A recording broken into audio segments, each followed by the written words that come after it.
خۆشکی لەبۆی زیاتریان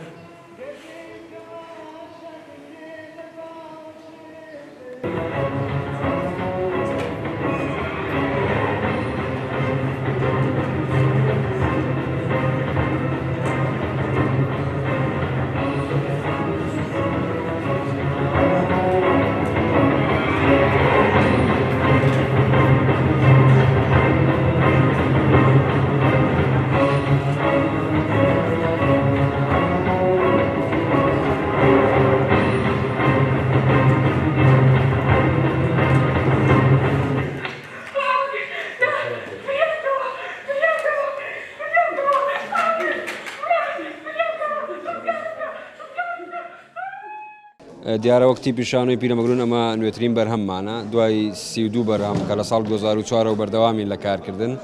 ئەمە نوێترین بەرهەممانە شانۆیی کوژەر کە باس لەلایەنی سلبی سۆشیال میدیا دەکات بە تایبەت فەیسبوک پەیامی من لەم شانۆیەدا بۆ گەنجانە بە تایبەتی کچان و بە گشتی هەموو گەنجان کوڕان و کچان کە چۆن نەخەڵەتێن لە ڕێگەی فەیسبوک و لە سۆشیال میدیاوە کاتێک کوڕان کچان هەڵ ئەخەڵەتێن و تووشی هەڵایان دەکەن خۆشتانەی بین کە لە وڵاتی ئێمەدا زۆربەی کارە ساتەکان کە ڕوودا بەهۆی ئەو تەکنەلۆژیایە بەداخەوە خێزانی کورد زۆربەی تێک چووە کچان و کوڕان ڕوو لە کاری خراپ دەکەن پەیامی شانۆکەی من هەر ئەوەیە کە لە پیرەمەگرون نمایشم کردووە لە هەولێر نمایشم کردووە پێم باش و بیهێنمە شاری ڕانیەوە بۆ زۆربەی خوێندنگە ئامادەیەکانی دەگوازمەوە ئینشاءڵڵا پرۆژەکەمان بەردەوامە بۆ زانکۆکان بە مەرجێک هاوکاری بکەین بۆ ئەوی بتوانین ئەم پەیامە پەروەردەیە بگەێنین بە زۆربەی گەنجان کە ئینشاءڵڵا لەمە دوای تووشی هەڵە نەبن ئێمە خۆمان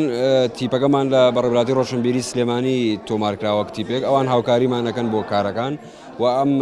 نمایشەش بە هاوکاری بەڕێوەبەتی ڕۆشنبیری هونەری ڕاپەڕین کاک ئارام قادر و ئەوان هاوکاریان کردی هێنامانە ڕانی و دەستیان خۆش بە سوپاس بۆ ئێوەش